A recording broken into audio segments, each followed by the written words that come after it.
오늘 함께 보실 하나님의 말씀은 요한복음 11장 11절 말씀입니다.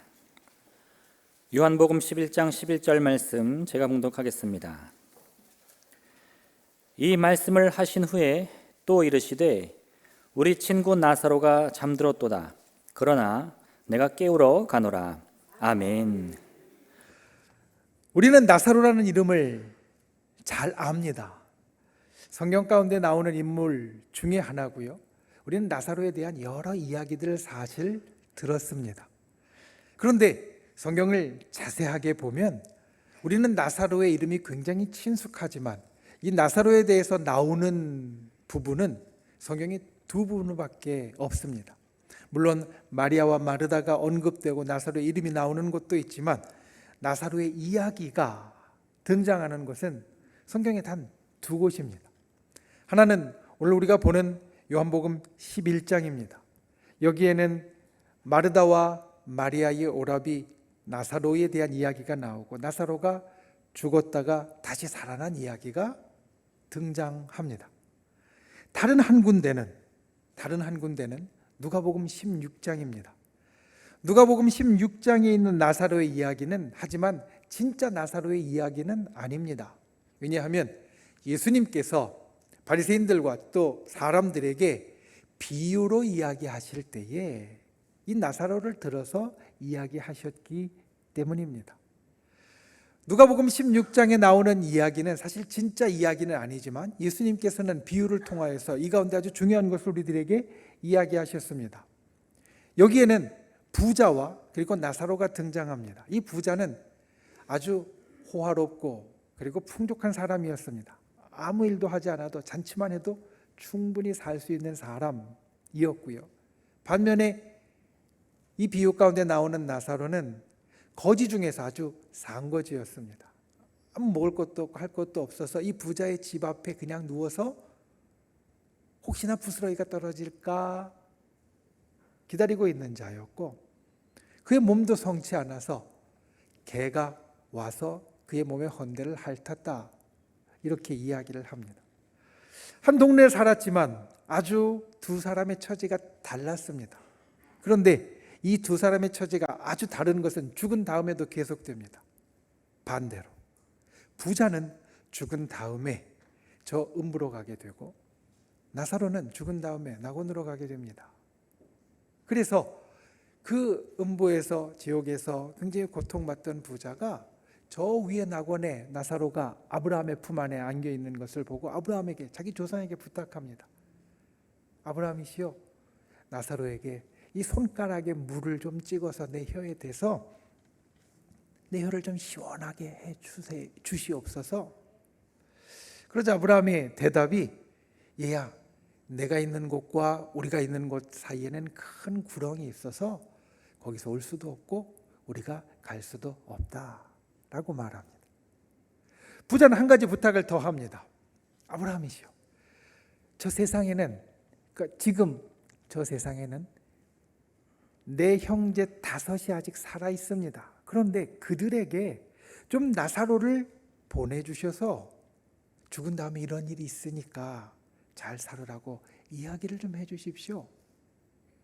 그러자 아브라함이 대답하기를 그들에게는 이미 모세와 예언자들의 이야기가 있느니라 라고 말합니다. 모세와 예언자들의 이야기는 율법서와 예언서들을 말하고 구약 성경을 말합니다. 이미 하나님의 말씀이 그들에게는 있다. 이렇게 대답합니다. 그러자 부자가 다시 요청하기를 모세와 예언자들의 이야기가 있어도 아브라함이시여, 나사로가 죽었는데 다시 살아나서 그들에게 가면 그들이 이야기를 들을 겁니다. 내 형제들이 진짜 여기 오지 않았으면 좋겠는데 내 형제들에게 죽었다가 살아난 나사로의 이야기를 들을 수 있게 해주세요. 그러자 아브라함이 대답합니다. 모세와 예언자들에게서 그들이 듣지 않았다면, 하나님의 말씀 가운데 성경 가운데서 듣지 않았다면 죽은 자가 다시 살아나서 간다고 해도 그들은 듣지 않을 거다. 그러니까 아무 소용없다. 이게 나사로가 나오는 예수님의 비유 말씀의 전부입니다. 사실 예수님의 비유 말씀에는 아주 중요한 의미가 있습니다. 우리가 이 이야기만, 이 비유의 말씀만 그냥 듣기에는 예수님이 뭘 말씀하시려는 거지? 선명하게 보이지 않습니다. 들리지 않습니다. 그런데 예수님의 이 말씀 가운데에는 어떤 의미가 있냐면 이 땅을 사는 바리새인들과 사람들에게 예수님이 이 말씀을 하시는 겁니다. 너희가 이 땅에 살 때 재물이 참 중요하지? 그런데 재물보다 믿음이 더 중요하단다. 왜냐하면 예수님께서 이 비유의 말씀을 하시기 전에 그 직전에 누가복음 16장 13절을 보면 이런 이야기를 예수님은 하십니다. 사람이 하나님과 재물을 겸하여 섬길 수 없느니라. 사실 이 땅에서 부자로 산다는 것은 좋은 겁니다. 결코 하나님 앞에 죄를 짓는 것도 아니고 하나님이 잘못되었다라고 말씀하시는 것도 아닙니다. 우리가 이 땅에 살면서 부자로 사는 것은 하나님의 축복이라고 말하고 좋은 겁니다. 그런데 이 땅에서 재물이 많고 부자로 사는 것이 좋은 거지만 더 좋은 것, 더 중요한 것은 바로 천국에 가는 것이다. 이 부자의 이야기는 그것을 우리들에게 증언해 줍니다. 부자가 이 땅에서 살 때 아무 일도 하지 않아도 날마다 잔치를 베풀 정도로 아주 풍족하고 좋게 살았습니다. 그런데 죽고 나 보니까 살면서 부자로 살았던 것보다 죽고 난 이후에 저 낙원에 가는 게, 천국에 가는 게 훨씬 더 중요하다라는 것을 깨달은 겁니다. 그래서 아브라함에게, 자기의 조상에게 계속해서 간청합니다. 천국에 가는 것은 오직 믿음으로만 갑니다. 그러니까 이 땅에서 살 때 우리가 재물이 중요하지만 그 재물보다 더 중요한 것이 분명히 있고 그것을 더 붙잡아야 된다는 것을 예수님이 이 말씀을 통해서 우리들에게 이야기해 주십니다. 우리의 삶의 가장 근본에 이 땅에서 살아가고 있지만, 육신을 갖고 아직 이 땅에서 살아가고 있지만 우리의 삶의 가장 근본에 저 천국에 갈 만한 믿음이 있어야 된다. 그리고 두 번째로 이 비유에서 이야기하시는 것은 말씀을 우리가 그대로 받는 자가 되어야 한다는 겁니다. 부자가 마지막으로 아브라함에게 간청한 것, 죽은 나사로가 다시 살아나서 가면 내 5 형제가 혹시 이야기를 들을 수 있으니까 좀 보내서 이야기를 해 주세요. 하나님의 말씀을 그들이 죽은 사람이 살아나는 기적을 보면 혹시 받아들일 수 있을지 모릅니다. 여러분, 우리가 하나님의 말씀을 처음 믿게 되는데 기적은 참 중요합니다. 왜냐하면 기적은 우리들의 닫힌 눈을 열어주고요, 우리들에게 닫혀있는 문을 열어주기 때문입니다. 가령 하나님께서 살아계시다, 하나님의 말씀이 진짜다, 하나님이 이 땅 가운데 역사하신다, 우리는 말씀으로 아무리 들어도요, 우리의 눈이 열리지 않으면 이게 보이지 않습니다. 우리에게 닫혀있는 문이 열려지지 않으면 이게 실감이 안 납니다. 기적은 우리들의 닫힌 눈을 열어줍니다. 그래서 하나님이 진짜 살아계신다는 것을 깨닫게 해주고요, 그리고 우리가 실감하게 만들어줍니다. 기적이 우리 사람의 시선을 바꾸고 새로운 문을 열지만 중요한 건 매 순간 그럴 수는 없다는 겁니다. 하나님께서 우리들에게 기적을 통하여서 우리들에게 문을 열어주시면 그 다음에 우리에게 있어야 될 것은 그 길로 계속 가는 겁니다. 부자의 5 형제들, 유대인입니다. 유대인들은 하나님의 기적을 아는 사람이고요, 경험한 사람들이었습니다. 왜냐하면 자기 선조들의 이야기를 통해서 하나님이 이런 기적을 일으키셨다는 것을 이미 어릴 때부터 수도 없이 들어왔고요, 예수님이 다 계시는 이때 당시에 그런 기적들이 자기 주변에서 일어나는 것을 알고 있었습니다. 그런데 그 수많은 기적들을 통하여서도 하나님의 말씀을 아직 알지 못하면 죽은 자가 다시 살아나서 가도 여전히 알지 못한다.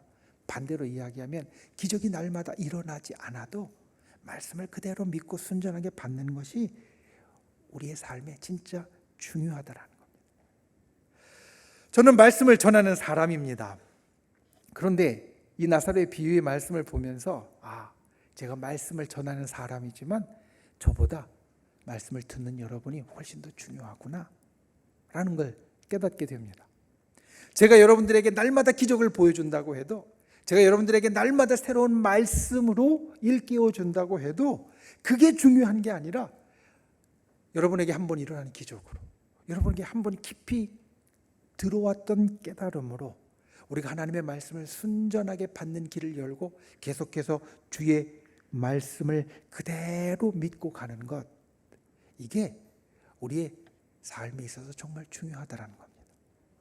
나사로가 죽었다가 살아난 일이 우리들에게 날마다 일어나지 않아도 그것보다 더 좋은 건 말씀을 그대로 우리가 받는 것이다. 예수님은 이 비유를 통해서 그것을 이야기해 주십니다. 그리고 오늘 우리가 다른 나사로의 이야기, 요한복음 11장의 나사로의 이야기를 통하여서 주님의 이 교훈이 우리 가운데 들어오기를 원합니다. 주께서 우리들에게 주시는 그것, 말씀을 그대로 받는 것이 정말 우리에게 복되고 좋은 것이다. 우리에게 정말 은혜다.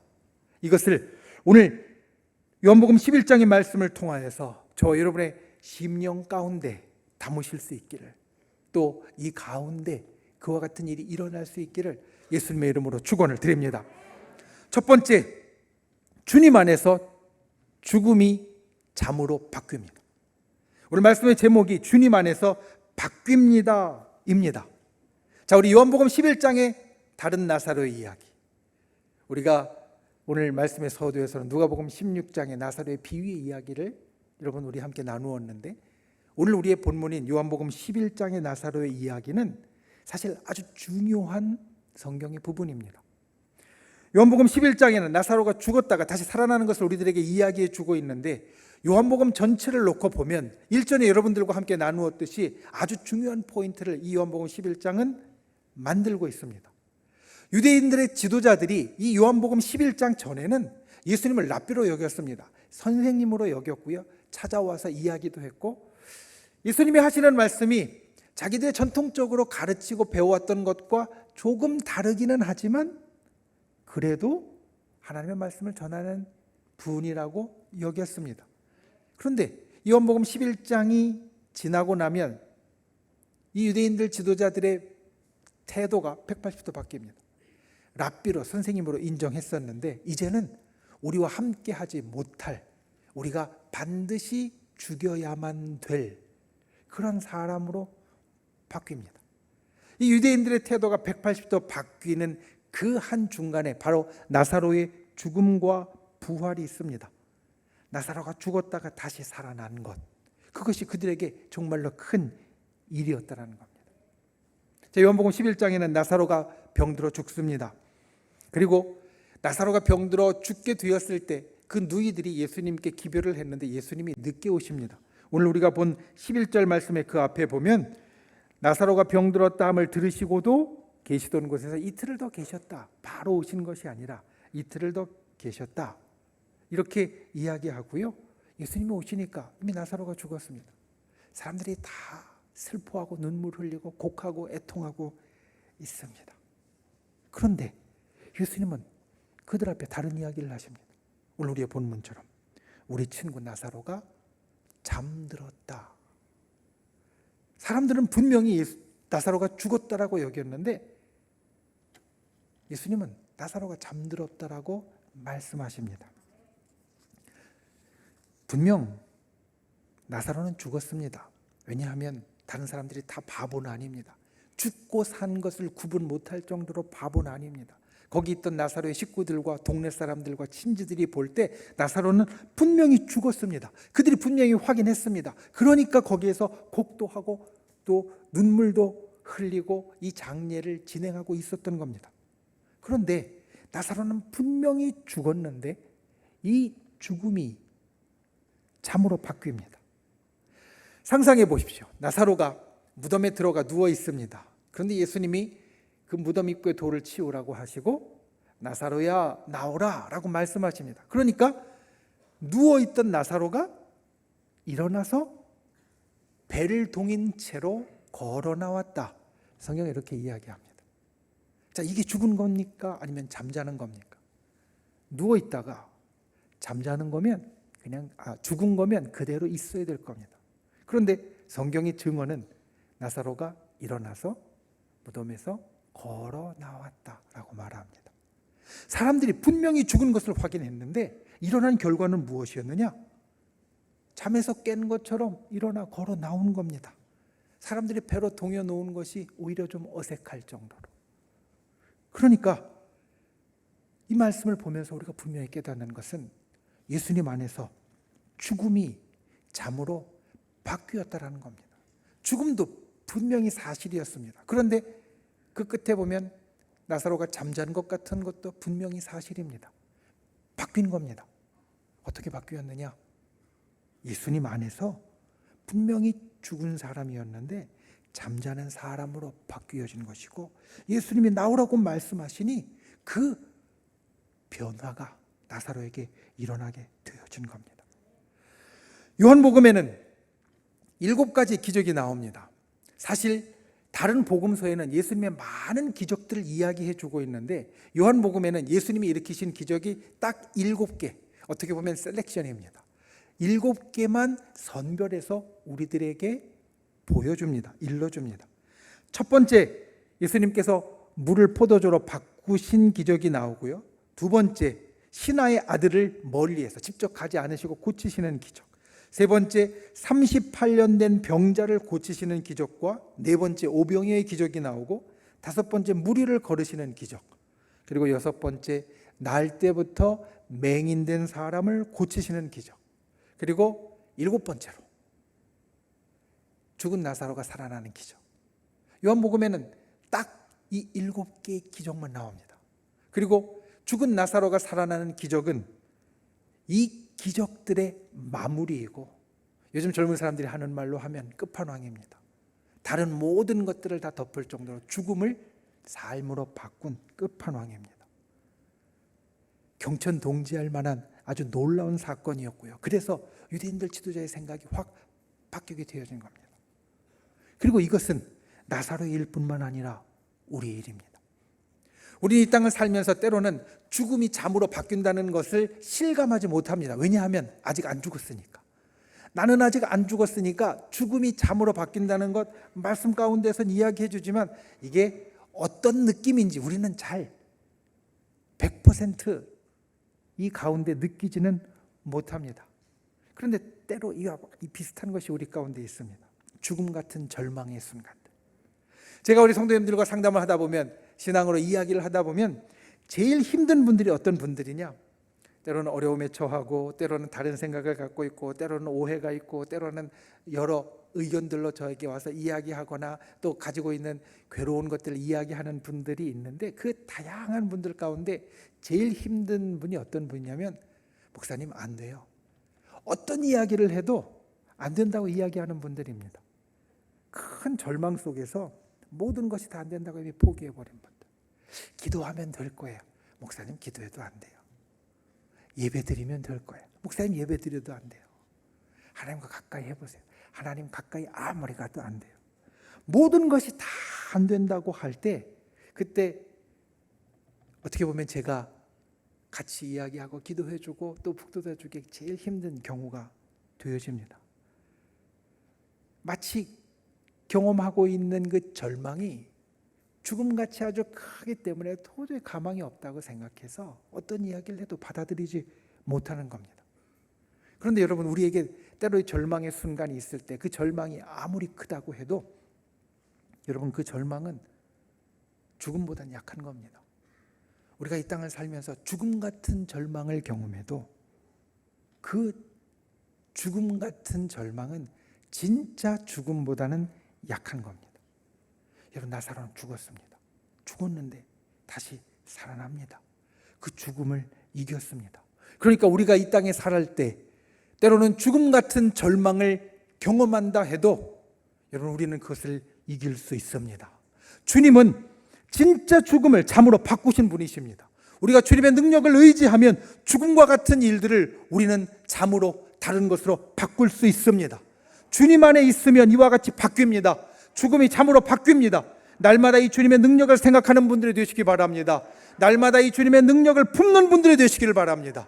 날마다 이 주님의 능력을 경험하는 분들이 되시기를 바랍니다. 그때 나사로처럼 죽음이 잠으로 바뀌는 놀라운 기적이 우리의 삶에 일어나게 될 줄 믿습니다. 저 여러분이 이와 같은 기적의 사람이 될 수 있기를 예수님의 이름으로 축원을 드립니다.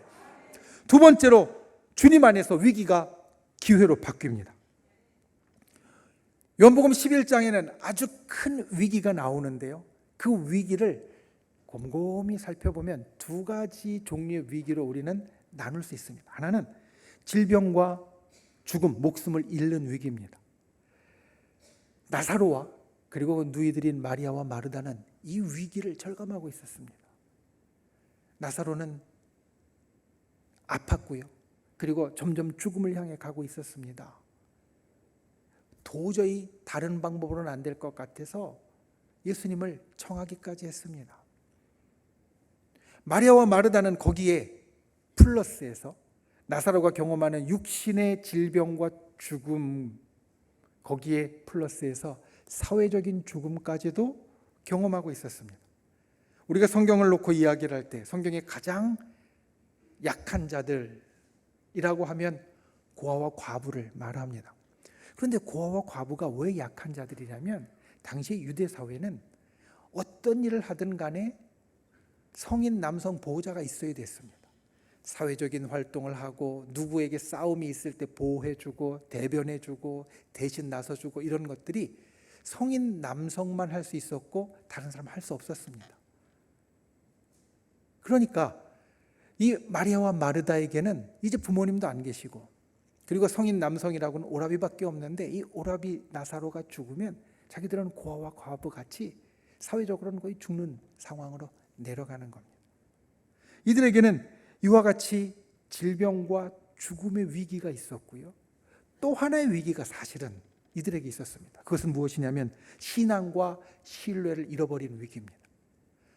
오늘 말씀해 보듯이 예수님은 나사로를 친구라고 부르십니다. 예수님과 아주 친밀했습니다. 그래서 오라비가 죽을 것 같으니까 사람을 멀리까지 보내서 와서 좀 기도해 달라고 치료해 달라고 말씀을 드렸습니다. 그런데 예수님은 바로 오실 수 있으셨을 텐데 이틀을 더 있다가 오셨거든요. 여러분, 그러면 사람의 마음이 어떻게 됩니까? 예수님이 이틀 먼저 오셨으면 혹시라도 상황이 바뀔 수 있었을 텐데 예수님을 향한 신앙과 신뢰가 점점 금이 가고 깨지기 시작할 겁니다. 내가 분명히 도저히 다른 걸로는 방법을 낼 수 없어서 예수님만 마지막 희망이라 사람을 보내서까지 이야기를 했는데 안 오시니까 이 마리아와 마르다 속에는 예수님을 향한 신앙과 신뢰가 깨어질 위기 가운데 있었을 겁니다. 이와 같은 위기가 요한복음 11장에 있습니다. 그런데 이것이 어떻게 결말이 납니까? 질병과 죽음의 이야기는 나사로가 살아나는 것으로 완전히 다 깨어져 버렸고요. 그리고 나사로의 죽음으로, 오라비의 죽음으로 신앙과 신뢰를 잃어버릴 위기는 나사로를 다시 살아나게 하시는 예수님으로 인하여서 다 깨져 버립니다. 다 사라져 버렸습니다. 오히려 더 좋은 것으로 바뀌었습니다. 우리가 살면서 경험하는 위기라는 말은 위태하다는 것과 기회가 합쳐진 말입니다. 즉, 위기라는 말은 위태함과 기회가 같이 들어있는 말입니다. 한 경영가가 이런 이야기를 했습니다. 위기에서 기회가 생긴다. 경영할 때 어떤 일이 있는 것은, 그리고 그것을 운영해 가는 것은 마치 자동차 레이스를 하는 것, 자동차 경주를 하는 것과 비슷하다라고 말합니다. 여러분, 자동차 경주를 보면 자동차 경주가 우리가 볼 땐 다 똑같은 것 같지만 급이 있습니다. 여기에는 요만한 엔진 출력의 이 사이즈까지, 여기에는 이만한 엔진 출력의 이 사이즈까지, 그 급이 다 나뉘어져 있고요. 그 급 안에 그 경주에 참여하는 자들은 대부분 성능을 최대한 그 한계까지 올려놓았기 때문에 자동차 경주를 할 때 직선으로 돼 있는 코스를 달릴 때에는 그 한계가 다 엇비슷하게 맞춰져 있어서 순위바뀜이 잘 일어나지 않는다는 겁니다. 다 똑같이 전속력으로 달리니까 순위바뀜이 일어나지 않는다. 그런데 순위바뀜이 일어나는 게 어디냐면 곡선주로 코너링 할 때라는 겁니다. 코너링을 할 때 너무 빨리 달리면 코스를 벗어나게 되고, 제대로 돌지 못하고 코스를 벗어나게 되고, 너무 느리게 달리면 그러면 그 속도에 맞는 그 코스의 제일 최적의 경로로 달릴 수 없다는 겁니다. 그렇게 되면 결국 순위 바뀜이 일어난다는 겁니다. 그러니까 적절한 성능과 실력으로 조화가 될 때 이 코너링을 이겨낼 수 있다. 이 코너링이라는 이 곡선 주로라는 위기를 기회로 바꿀 수 있다는 겁니다. 우리 인생도 비슷합니다. 보통 때는 별 변화가 없습니다. 보통 때는 열심히 달려갑니다. 그러니까 보통 때 마치 직선주로를 달리는 것 같이 그럴 때는 다 엇비슷하게 그냥 가는 것 같습니다. 그런데 위기의 상황이 오면 바뀝니다. 떨어지기도 하고 올라가기도 합니다. 마치 곡선주로 코너링을 하는 것처럼 우리가 어떤 사람은 그 위기를 잘 이겨내지 못하고 저 밑으로 추락하기도 하고요. 또 어떤 사람은 그 위기 가운데 위로도 올라간다는 겁니다. 우리가 경험하는 코로나도 마찬가지입니다. 이 위기 속에 사실 우리는 급격하게 바뀌고 있습니다. 이 코로나가 위기라고 말하는 것은 그냥 직선주로를 달리는 것 같이 평탄하지 못하기 때문에 마치 코너를 달리는 것처럼 우리에게 여러 가지 일들이 있고 그리고 그 속에서 막 순위가 바뀌는 것 같이 급격하게 왔다 갔다 하기 때문에 우리는 이걸 위기라고 합니다. 그런데 이 위기 가운데 기회가 있습니다. 경영 전문가들의 이야기 가운데 또 하나 우리가 기억해야 될 것은 위기 가운데 기회가 생기는데 그런데 위기 가운데 기회를 만드는 것은 소수라는 겁니다. 모든 사람이 다 위기 가운데 기회를 만드는 것이 아니라 위기 가운데 기회를 만드는 사람은 소수다. 맞는 말입니다. 만약 모두가 다 위기 가운데 기회를 만든다면 위기는 존재하지 않을 겁니다. 위기 가운데 기회를 만드는 사람은 소수이기 때문에 그 소수가 되는 것이 중요하다라고 말합니다. 우리가 어떻게 소수가 될 수 있는가?